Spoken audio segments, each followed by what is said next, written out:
ಅವರೆಲ್ಲ ಕೂಲಿ ನಾಲಿ ಮಾಡಿ ಜೀವನ ಸಾಗಿಸ್ತಾ ಇದ್ದ ನಾರಿ ಮಣಿಯರು. ಸರ್ಕಾರದ ಆ ಒಂದು ಯೋಜನೆಯ ಸದ್ಬಳಕೆಯಿಂದ ಕಾಂಗ್ರೆಸ್ ನಾಯಕರಿಂದ ಶ್ಲಾಘನೆ ಮೆಚ್ಚುಗೆ. ಆ ಮಹಿಳೆಯರು ಮಾಡಿದ ಕೆಲಸದಿಂದ ಎಂಟ್ರಿ ಕೊಟ್ಟಿದ್ದು ಎಲ್ಲಿಗೆ ಅಂತೀರಾ? ಈ ಸ್ಟೋರಿ ನೋಡಿ ಹೇಳ್ತೀವಿ.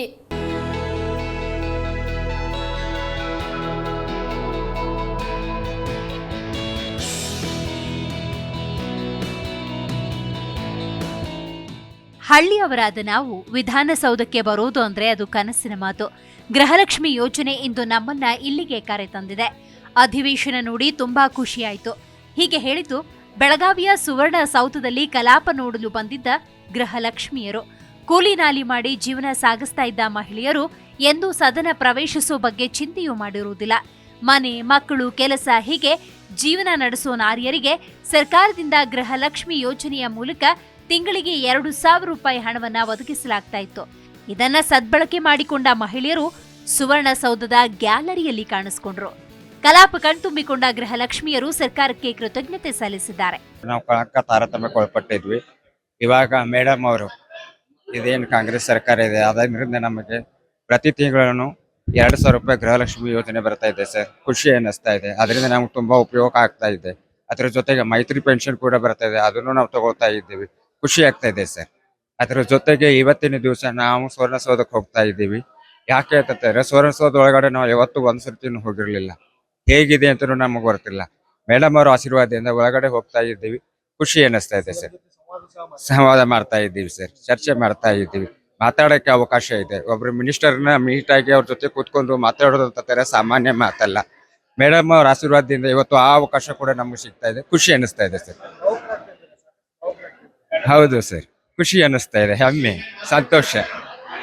ಹೌದು, ಸರ್ಕಾರದ 5 ಗ್ಯಾರಂಟಿಗಳಲ್ಲಿ ಒಂದಾದ ಗೃಹಲಕ್ಷ್ಮಿ ಯೋಜನೆಯಿಂದಾಗಿ ಮಹಿಳೆಯರು ಆರ್ಥಿಕವಾಗಿ, ಸಾಮಾಜಿಕವಾಗಿ ಸಬಲರನ್ನಾಗಿಸುವತ್ತ ಮುಂದಾಗ್ತಾ ಇದೆ. ತಿಂಗಳಿಗೆ ಸಿಗುವ 2,000 ರೂಪಾಯಿ ಕೂಡಿಟ್ಟು ಔಷಧ, ಆಪರೇಷನ್, ಚಿನ್ನದ ಓಲೆ, ಫ್ಯಾನ್ಸಿ ಸ್ಟೋರ್ ಹೀಗೆ ನಾನಾ ರೀತಿಯಲ್ಲಿ ಸದ್ಬಳಕೆ ಮಾಡಿಕೊಳ್ತಿದ್ದಾರೆ. ಯೋಜನೆಯ ಹಣದಿಂದ ಬದುಕು ಕಟ್ಟಿಕೊಂಡ 25ಕ್ಕೂ ಹೆಚ್ಚು ಮಹಿಳೆಯರಿಗೆ ಸುವರ್ಣಸೌಧ ನೋಡೋ ಅವಕಾಶ ಸಿಕ್ಕಿತ್ತು. ಸಚಿವೆ ಲಕ್ಷ್ಮೀ ಹೆಬ್ಬಾಳ್ಕರ್ ಜೊತೆ ಮಹಿಳೆಯರು ಬಸ್ನಲ್ಲಿ ಕಲಾಪಕ್ಕೆ ಪ್ರಯಾಣಿಸಿದ್ರು. ಗೃಹಲಕ್ಷ್ಮಿಯಿಂದ ನಾವು ಒಂದು ತುತ್ತು ಊಟ ಮಾಡ್ತಿದ್ದೇವೆ, ಹಾಗಾಗಿ ಊರಿಗೆ ಹೋಳಿಗೆ ಊಟ ಹಾಕಿಸಿದೆ. ಈಗ ಸೌಧಕ್ಕೆ ಬಂದಿರುವುದು ತುಂಬಾನೇ ಸಂತಸ ತಂದಿದೆ ಅಂತ ಸಿಎಂ ಸಿದ್ದರಾಮಯ್ಯ ಮತ್ತು ಸಚಿವೆ ಲಕ್ಷ್ಮೀ ಹೆಬ್ಬಾಳ್ಕರ್ ಅವರಿಗೆ ಅದೆಷ್ಟು ಕೃತಜ್ಞತೆ ಸಲ್ಲಿಸಿದ್ರು ಕಡಿಮೆ ಅಂತ ಕಲಾಪಕ್ಕೆ ಬಂದಿದ್ದ ಮಹಿಳೆಯರು ಹೇಳಿದ್ರು. ನಮ್ಮ ಹುಡುಗರಿಗೆ ತ್ರಾಸ ಆಗತ್ತದ್ರಿ, ದೂರ ಆಗೋ ಸಂಬಂಧ ರೀ ನಾವು ಮಾಡಬೇಕು ಅನ್ನೋದಿತ್ತು ರೀ. ಅದನ್ನ ಉಪಯೋಗ ಮಾಡ್ಕೋತಾ ಹುಡುಗರನ್ನ ಎಲ್ಲ ಹುಡುಗರನ್ನ ಇದ್ದೆ ಅಂತ ಕೇಳ್ಕೊಂಡ ರೀ ನಮ್ಗೆ ಮಾಡಬೇಕು ಅನ್ನಕತ್ರಿ ಅಂತ ಮಾಡಿ ನಾವು ಉಪಯೋಗ ಮಾಡಿ ಅವ್ರಿಗೆ ಓದಕ್ಕೆ ನಾ ಗೃಹಲಕ್ಷ್ಮಿ ಹಣ ಅಂದಿಂದ ಎಲ್ಲ ಕೂಡಿಟ್ಟಿದ್ರಿ ಅಂತ. ಪಂಚಾಯತಿ ತಿಂಗಳ 2,000 ರೂಪಾಯಿ ಬರ್ತದ್ರಿ. ಅವನು ಕೂಡ ಹಾಕಿಟ್ಟು ಹಣಗೊಡ್ರಿ ನಾವು ಉಪಯೋಗ ಮಾಡಿ ಬುಕ್ಕ, ಟೇಬಲು ಹಿಂಗೆಲ್ಲ ಪುಸ್ತಕ ಎಲ್ಲ ತಂದ್ರಿ ನಾವು ತಂದು ಇದು ಮಾಡಿಕೊಟ್ರಿ. ಇವೆಲ್ಲ ಚಲೋ ಸರಿ ಆಗೈತಿ, ಚಲೋ ಆಗೈತಿ. ನಮ್ಗೆ ಮುಂದಕ್ಕೆ ಹೋಗಕ್ಕೆ ಹಾಕಿರ್ಕಿಲ್ಲ. ಇನ್ನು ಇಲ್ಲೇ ಚಲೋ ಆಯ್ತು ನಮ್ಗೆ ಬೇಸ್ಕತ್ತು. ಎಲ್ಲ ಬಡತನ ಪರಿಸ್ಥಿತಿ ರೀ. ನಮ್ಮ ಹಳ್ಳಿ ಹುಡುಗರು ನಮ್ಗೆ ಇದು ಹಾಕಿರಿದ್ರಿ, ದೂರ ಕಲಿಯಾಕೆ ಆಗ್ತಿರ್ಕಿಲ್ರಿ, ತ್ರಾಸ ಭಾಳ ಆಕತ್ರಿ. ಇಲ್ಲೇ ನಮ್ಗೆ ಅನುಕೂಲ ಆಕತ್ರಿ ಮಾಡ್ರಿ ಅನ್ನಕತ್ತ ನಾವು ಇದನ್ನು ತಲೆಯಾಗ ತೊಗೊಂಡು ಮಾಡಿದ್ರಿ. ನಾವು ತಲೆಯಾಗ ತೊಗೊಂಡು ಮಾಡಿದ್ರಿ. ತಗೊಂಡ್ರೆ ನಾವು ನಾವು ಹಣ ತಗೊಳ್ಳೆ ಮಾಡ್ರಿ ಇದಕ್ಕೆ ಕೊಟ್ಬಿಟ್ಟೇವ್ರಿ. ಶಿಕ್ಷಣಕ್ಕೆ ಏನಾರು ಉಪಯೋಗ ಆಗಲ್ರಿ, ಹುಡುಗರು ಕಲೀಲ್ರಿ, ಇದ್ದೇ ಬಿದ್ದು ಕಲ್ರಿ, ದೂರ ಇದಕ್ಕೆ ನಾವು ಮಾಡಿಕೊಟ್ಟವ್ರಿ. ಗೃಹಲಕ್ಷ್ಮಿ ಯೋಜನೆಯ ಹಣದಿಂದ ನಾನಾ ಬದುಕಿನ ಅವಕಾಶಗಳನ್ನ ಸೃಷ್ಟಿಸಿಕೊಂಡ 25ಕ್ಕೂ ಹೆಚ್ಚು ಫಲಾನುಭವಿಗಳನ್ನ ಭೇಟಿ ಮಾಡಿ ಸಂವಾದ ನಡೆಸಿದ್ದೇನೆ. ಗೃಹಲಕ್ಷ್ಮಿ ಯೋಜನೆಯಿಂದ ಫಲಾನುಭವಿಗಳ ಜೀವನದಲ್ಲಾಗಿರುವ ಲಾಭಗಳ ಬಗ್ಗೆ ವಿವರಿಸಿದ್ದಾರೆ.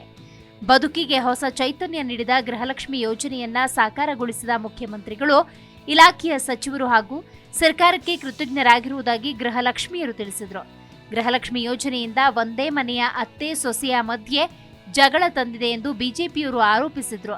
ಆದರೆ ಇಂದಿನ ಕಾರ್ಯಕ್ರಮಕ್ಕೆ ಅತ್ತೆ ಸೊಸೆಯರೇ ಜೊತೆಯಾಗಿ ಹೆಚ್ಚಿನ ಸಂಖ್ಯೆಯಲ್ಲಿ ಆಗಮಿಸಿ ಯೋಜನೆಯಿಂದ ತಮಗಾಗಿರುವ ಲಾಭದ ಬಗ್ಗೆ ಮಾತಾಡಿದ್ದಾರೆ. ಯೋಜನೆಯನ್ನ ನಿಲ್ಲಿಸುವ ಮಾತೇ ಇಲ್ಲ ಅಂತ ಮುಖ್ಯಮಂತ್ರಿ ಸಿದ್ದರಾಮಯ್ಯ ತಿಳಿಸಿದ್ರು.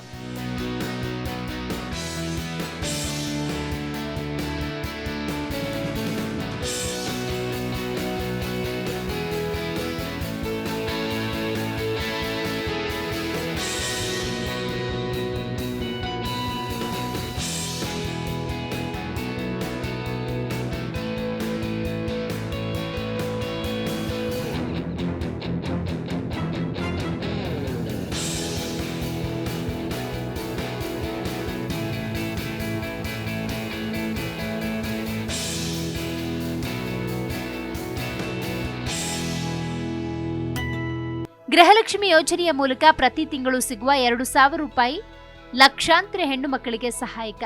ಒಬ್ಬರು ಗೃಹಲಕ್ಷ್ಮಿ ಯೋಜನೆಯ ಹಣದಿಂದ ಗ್ರಂಥಾಲಯ ತೆರೆದರೆ ಗದಗದ ಗಜೇಂದ್ರಗಡದ ಅತ್ತೆ ಸೊಸೆ ಸೇರಿ ತಮ್ಮ ಜಮೀನಿನಲ್ಲಿ ಬೋರ್ವೆಲ್ ಕೊರೆಸಿದ್ದಾರೆ. ಕಣ್ಣಿನ ಶಸ್ತ್ರಚಿಕಿತ್ಸೆ, ವೈದ್ಯಕೀಯ ಖರ್ಚು ವೆಚ್ಚಗಳು, ಮಕ್ಕಳಿಗೆ ಶಾಲಾ ಫೀಸು, ಬೈಕ್ ಕೊಡಿಸೋದು ಹೀಗೆ ಅನೇಕ ರೂಪದಲ್ಲಿ ಗೃಹಲಕ್ಷ್ಮಿಯ ಯೋಜನೆಯ ಹಣ ಬಡ ಮಹಿಳೆಯರಿಗೆ ಸಹಾಯವಾಗ್ತಿದೆ ಅಂತ ಲಕ್ಷ್ಮೀ ಹೆಬ್ಬಾಳ್ಕರ್ ಹೇಳಿದ್ದಾರೆ. ಗೃಹಲಕ್ಷ್ಮಿಗಳ ಜೊತೆಯಲ್ಲಿ ಮಂಗಳಮುಖಿಯರಿಗೂ ಕೂಡ ನಮ್ಮ ಸಮಾಜದಲ್ಲಿ ಎಲ್ಲರಿಗೂ ಸಮಾನವಾದಂತ ಅವಕಾಶ ಸಿದ್ದರಾಮಯ್ಯನವರ ಸರ್ಕಾರದಲ್ಲಿ, ಡಿ.ಕೆ. ಶಿವಕುಮಾರ್ ಅವರ ಸರ್ಕಾರದಲ್ಲಿ ಸಮಾಜದಲ್ಲಿರುವಂತ ಪ್ರತಿಯೊಬ್ಬರಿಗೂ ಕೂಡ ಸಮಾನವಾದ ಅವಕಾಶ ಅನ್ನುವಂತ ಈ ಮಂಗಳಮುಖಿ ಎಲ್ಲರಿಗೂ ಕೂಡ ಇವತ್ತು ನಾವು ಗೃಹಲಕ್ಷ್ಮಿಯನ್ನ ಯಾರ್ಯಾರು ಅರ್ಹರಿದ್ದಾರೆ, ಯಾರ್ಯಾರು ಅರ್ಜಿಯನ್ನ ಹಾಕೊಂಡಿದ್ದಾರೆ ಅವ್ರಿಗೂ ಕೂಡ ಈ ತಿಂಗಳದಿಂದ ಈಗಾಗಲೇ ಅವ್ರಿಗೆಲ್ಲ ಕಂತನ್ನ 2,000 ರೂಪಾಯಿನ ಬಿಡುಗಡೆ ಮಾಡಿದ್ದೀನಿ. ಅವರು ಕೂಡ ಇವತ್ತು ನಮ್ಮ ಜೊತೆ ಎಲ್ಲರೂ ಸೇರ್ಕೊಂಡು ಮಾನ್ಯ ಮುಖ್ಯಮಂತ್ರಿಗಳಿಗೆ ಹೋಗಿ ಅವರ ಜೊತೆ ಸಂವಾದ ಕಾರ್ಯಕ್ರಮವನ್ನ ಮಾಡ್ತಾರೆ. ಅವ್ರ ಜೀವನದಲ್ಲಿ ಈ ಗೃಹಲಕ್ಷ್ಮಿಯ ಯೋಜನೆಯಿಂದ ಏನೆಲ್ಲ ಲಾಭ ಆಗಿದೆ ಅನ್ನುವಂತ ಖುಷಿಯನ್ನ ಮಾನ್ಯ ಮುಖ್ಯಮಂತ್ರಿಗಳ ಕಡೆ ಅವರು ಹಂಚ್ಕೊಳಕ್ ಬಂದಿದ್ದಾರೆ. ಇಲ್ಲಿಂದ ನಾವು ನೋಡಿದ್ರೆ ಪ್ರತಿಯೊಬ್ರು ಸಮಾಜದ ಪ್ರತಿಯೊಬ್ಬ ಮಹಿಳೆ ಇವತ್ತು ಇಲ್ಲಿದ್ದಾರೆ. ಹಿರಿಯರಿದ್ದಾರೆ, ನನ್ನ ಮಂಗಳಮುಖಿಯರಿದ್ದಾರೆ, ಎಲ್ಲ ಜಾತಿಯವರಿದ್ದಾರೆ. ಇದೇ ಕಾಂಗ್ರೆಸ್ ಪಕ್ಷದ ಸಿದ್ಧಾಂತ, ಬಸವಣ್ಣನವರ ತತ್ವದ ಮೇಲೆ ಆಡಳಿತವನ್ನ ನಡೆಸುವಂತ ಕಾರ್ಯವೈಖರಿ ಮಾನ್ಯ ಮುಖ್ಯಮಂತ್ರಿಗಳಾದಂತ ಸಿದ್ದರಾಮಯ್ಯನವರದಂತ ಹೇಳಲಿಕ್ಕೆ ಬಯಸ್ತೇನೆ. ಕೌಜಲಗಿ ಗ್ರಾಮದ ಬಾಗವ ಸಣ್ಣಕ್ಕೆ ಗೃಹಲಕ್ಷ್ಮಿ ಹಣ ಕೂಡಿಟ್ಟು ಮಗನಿಗೆ ಬೈಕ್ ಕೊಡಿಸಿರುವ ಹಿನ್ನೆಲೆಯಲ್ಲಿ ಅವರ ಮಗ ಬೆಳಗಾವಿಯ ಸಚಿವರ ನಿವಾಸಕ್ಕಾಗಮಿಸಿ ಬೈಕ್ ತೋರಿಸಿ ಖುಷಿ ಹಂಚಿಕೊಂಡಿದ್ದಾರೆ. ಒಟ್ಟಾರೆಯಾಗಿ ಗೃಹಲಕ್ಷ್ಮಿ ಯೋಜನೆಯಿಂದ ಮಹಿಳೆಯರು ತಮ್ಮ ಎಷ್ಟೋ ವರ್ಷದ ಕನಸನ್ನ ಈಡೇರಿಸಿಕೊಳ್ಳುವಂತೆ ಮಾಡಿದೆ. Bureau report, G Kannada news. G Kannada news ಈಗ ನಿಮ್ಮ ಮನೆಯಲ್ಲೇ ನೋಡಿ. ಎಲ್ಲ ಕೇಬಲ್ಗಳಲ್ಲಿ ಈಗ ಲಭ್ಯ.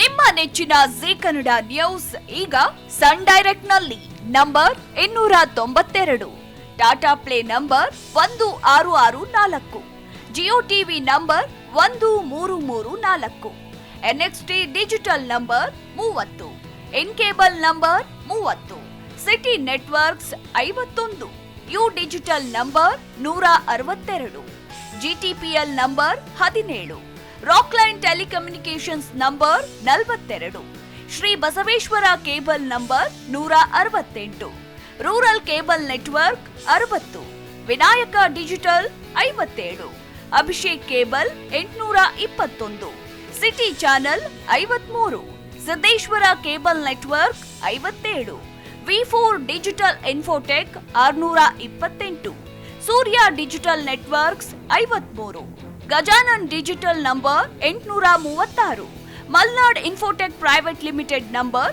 56, Metrocast number 830, victory digital number 167ರಲ್ಲಿ ನೋಡಿ ಆನಂದಿಸಿ.